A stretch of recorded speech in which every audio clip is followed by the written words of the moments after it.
Hello and welcome back to Football League World TV. We've got another debate show this morning, and we're going to be looking at Paul Heckingbottom's appointment at Sheffield United, asking whether it's the right move by the Blades, what issues Heckingbottom faces, and whether he can eventually get the Blades promoted back into the Premier League.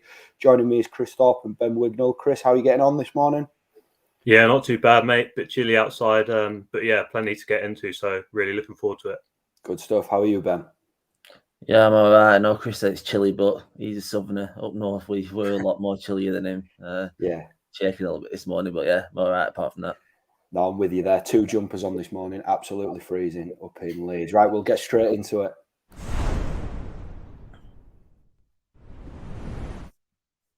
So last week, the news came that Slaviša Jokanovic had left Sheffield United and was to be replaced by Paul Heckingbottom after a lacklustre start to the season for Sheffield United. Heckingbottom's the former under-23s coach at Bramall Lane, and he was in interim charge last season after Chris Wilder's departure in the Premier League. Previously, he's managed Barnsley and Leeds in the Championship. Heckingbottom signed a deal at Bramall Lane until the summer of 2026, and Jack Lesser and Stuart McCall have arrived with him at Bramall Lane to form part of the coaching staff. Chris, come to you first. What was your initial reaction to Heckingbottom's appointment? Pretty surprised by it, to be honest, especially on a contract to that length. You don't usually get managers being given contracts that are that long, really. You know, usually you get some that are on rolling deals, even at Premier League clubs. So for them to put that much faith in him shows that they've obviously seen something in him, maybe in that caretaker spell or his work with the 23s, that they think he can be, you know, perhaps the next Chris Wilder. You know, maybe that's why they've given him that long a deal. But yeah, I thought they'd go for someone experienced. But of course, he's obviously got some experience of managing in the Championship before. So it'd be interesting to see how he gets on. Obviously, he's had a good start with the 2-0 win over Bristol City. So yeah, I was a bit shocked, to be fair. Yeah, any Sheffield United fans joining us, get yourselves in the comments and let us know your thoughts on the club turning to Heckingbottom. Ben, what about you? What was your reaction to the appointment? I was shocked, you know. I think I expected after he lost to Blackburn at the start of November that, you know, Slaviša Jokanovic might have been in a bit of trouble because, you know, it clearly hadn't started off well this season. I think, Alfie, we discussed in another debate show that Jokanovic's teams always do seem to, you know, be better in the second half of the season. So he might have got a little bit more time, and clearly that didn't happen.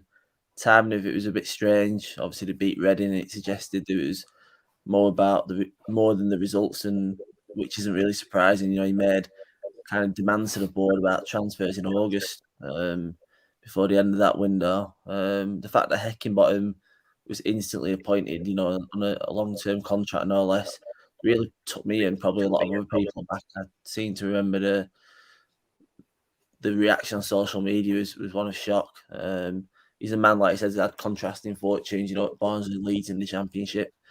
And you get the feeling he was kind of, you know, the cheap option despite having the long contract being given to him. I think it was quite telling in the press conference, you know, the CEO said he wouldn't be judged on, you know, what happens on the pitch on a Saturday afternoon. It caused a little bit of confusion, I think, even in the United goal, you know, consistent good results. It's going to be interesting to see what the reaction is. You know, made it clear that results, you know, and not the be all and end all. And I know he's had a good start, and we'll see what happens. But yeah, it's a bit of a confusing one, and one that shocked me and a lot of people.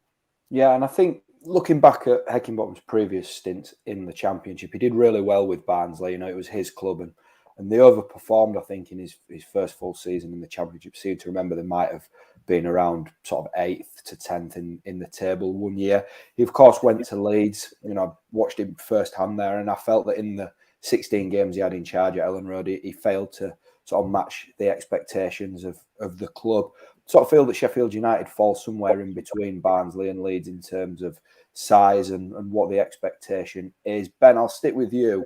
You know, do you think that he can manage the expectations at Sheffield United, Heckingbottom? Well, I think he's had a little caretaker last season, hasn't he? So he kind of knows what the club are about, and he going to a team like Leeds a few years ago, obviously he'll know what big expectations are all about, and obviously that stint didn't last as long as he would have hoped. But I don't think he's under any pressure from the board right now to, you know, get instant results from what they've said. So I think in the short term, I think he'll be able to handle himself. But when it gets down to the final few months of the season, I think that's when we'll see if he can handle it. If they're in that playoff race, because it's a very open one this season already. I think we'll see then in April and May what he's really about, and if he really can handle it. I think it's a little bit too early to say right now. But yeah, I think he's already got off to a good start initially, but we'll see in the next few months if he can really handle it. Any Sheffield United fans joining us on YouTube or Facebook, do get in the comments and we'll get your comments up on the show.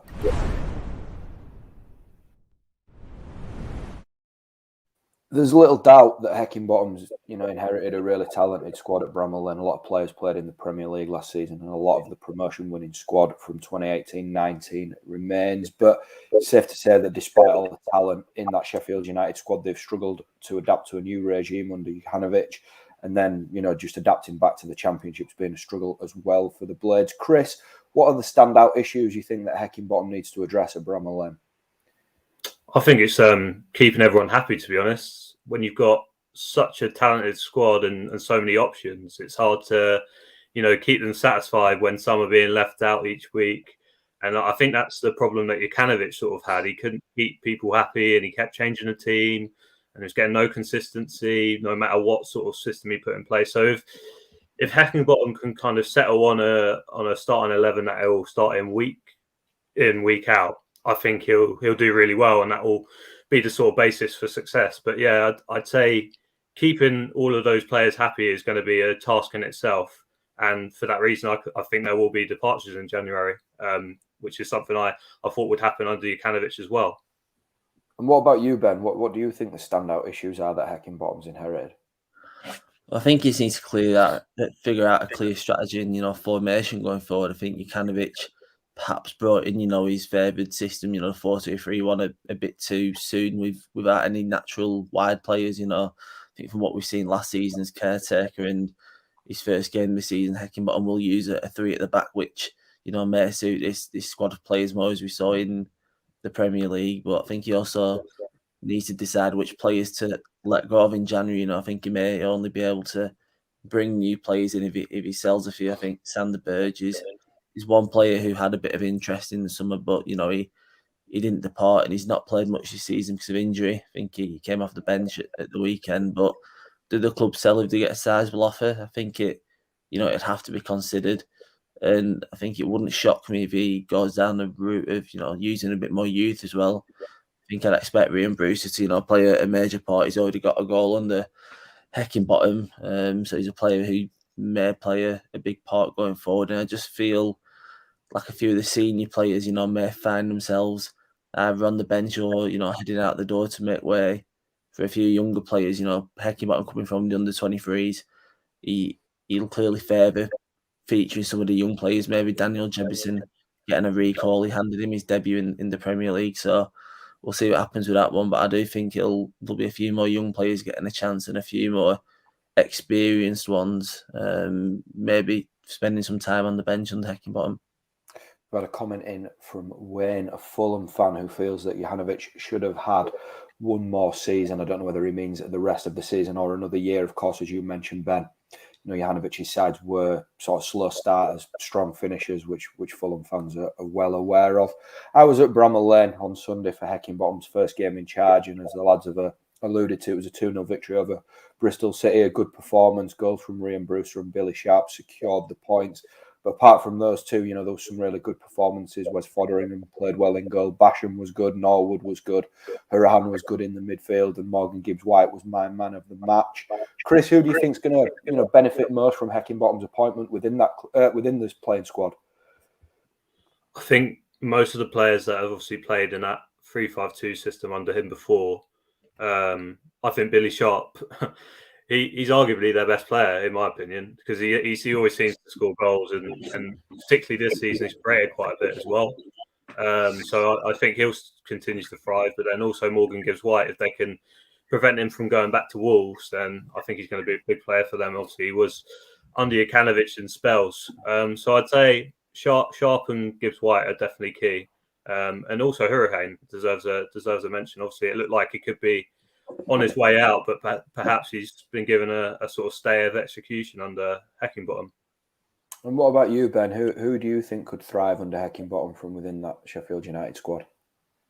I think it was mentioned, but Ryan Brewster, I think he's maybe the main one that will benefit from Heckingbottom coming in. I think he just perhaps needed, an arm around him after, a tough campaign last season. I'm not entirely sure that Jukanovic was, the right man to do that. He didn't play much from the start early this season, which probably wouldn't have helped him out. But I think we know Brewster can score at this level after, what he did at Swansea a couple of seasons back. He's already off to a good start after scoring on Sunday, and if he can, get a regular run in that side, I think with a bit more confidence, he can, get on a regular run of scoring. And I think perhaps Jayden Bogle as well, he could usurp George Baldock from that wing-back role, perhaps on a full-time basis. I think, obviously, Baldock's been very good for Sheffield United under Chris Wilder, but I do feel like Bogle possesses a bit more upside and an attacking threat. And, he scored against Reading a few weeks back, so that's kind of proof in itself. He's got age on his side. He's only 21 years old, and with a real run in the team, I think he could be one of, if not the top right back in the Championship. I think he showed with Derby before he signed Sheffield United. He's got real talent and a lot of potential, and if Heckingbottom plays in regularly, I think he could be a real star for the team. Yeah, where there's winners, there's often losers as well. Chris, on the flip side of that, who do you think might have the nose pushed out of place under Heckingbottom? I think it's got to be one of the forward options. I know Oliver Burke's already been linked with a move to Middlesbrough. You see McBurney as well. He's sort of struggled recently. So I'd like to think one of them lot will be sort of put on the transfer list in January. I just can't see a realistic way that you can have that many forward players in the squad and give them the adequate game time that they want. It's like what I mentioned earlier. It just isn't going to happen. So I definitely think it'll be one of the attackers that's on the losing side and sort of departs Bramall Lane. And what about you, Ben? Is there anyone that stands out?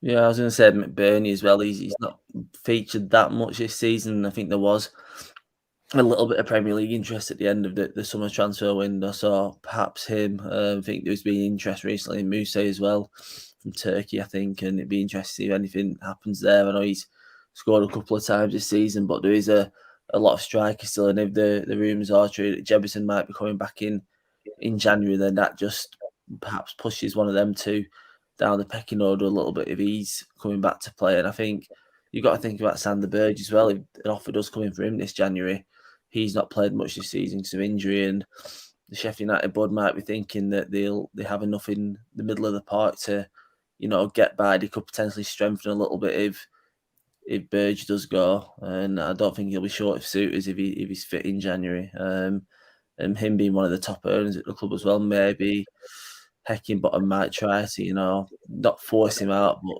push the club towards, getting a good deal for him. So I can see him and perhaps a McBurney and Muse, perhaps heading out in January. Any Sheffield United fans joining us, get in the comments and let us know your thoughts on Heckingbottom's appointment at the club.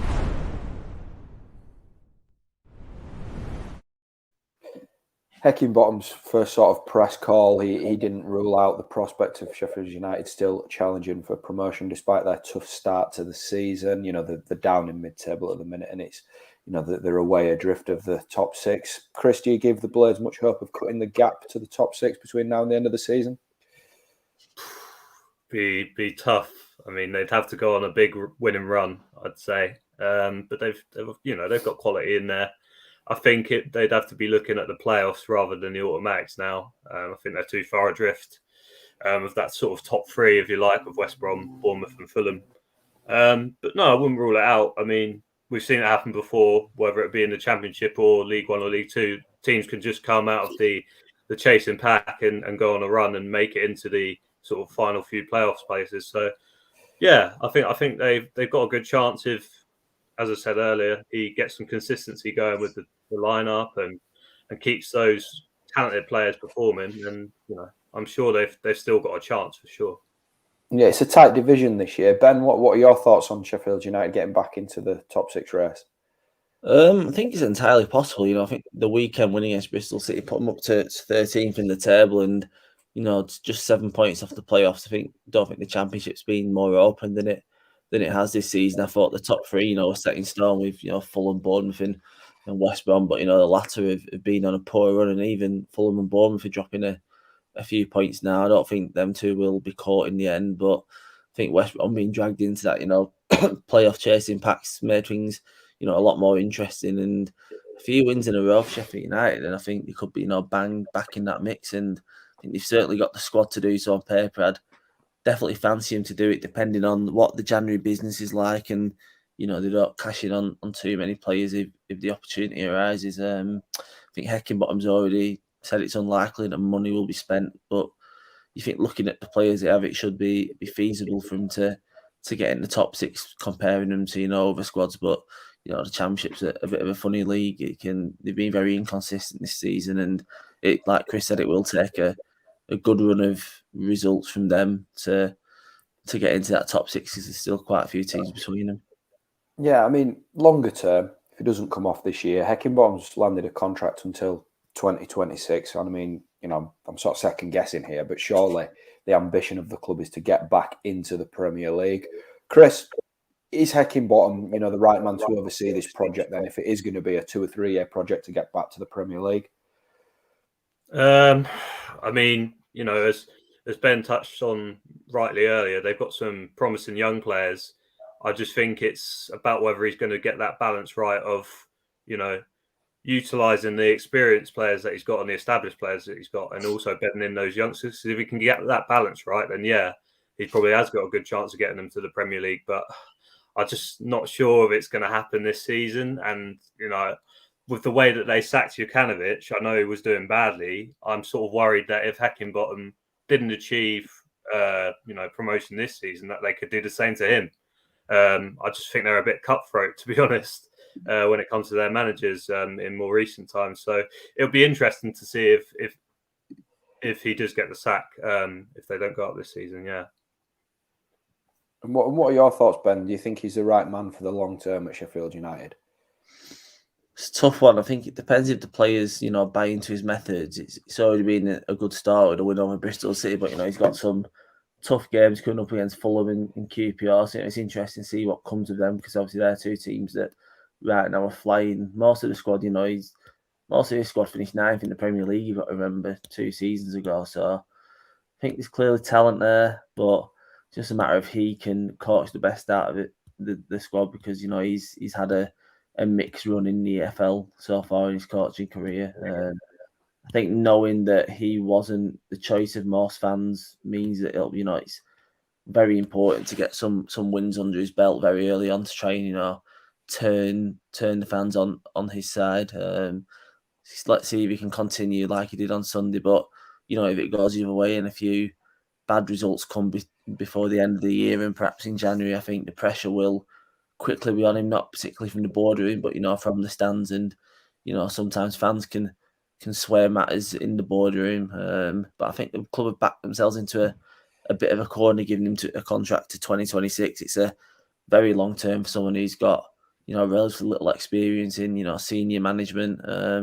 I'll stick my neck out on the line and say he won't be the man to get him up.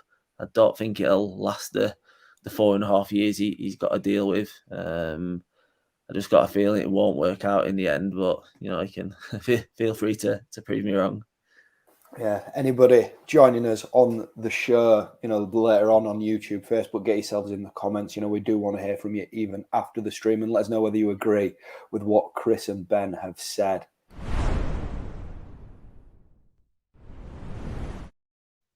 All right, that concludes this morning's debate show centering around Paul Heckingbottom at Sheffield United. Later on today on Football World TV, we've got the regional roundup with the EFL London show with George Douglas. So between now and then, take care and make sure you tune in this afternoon.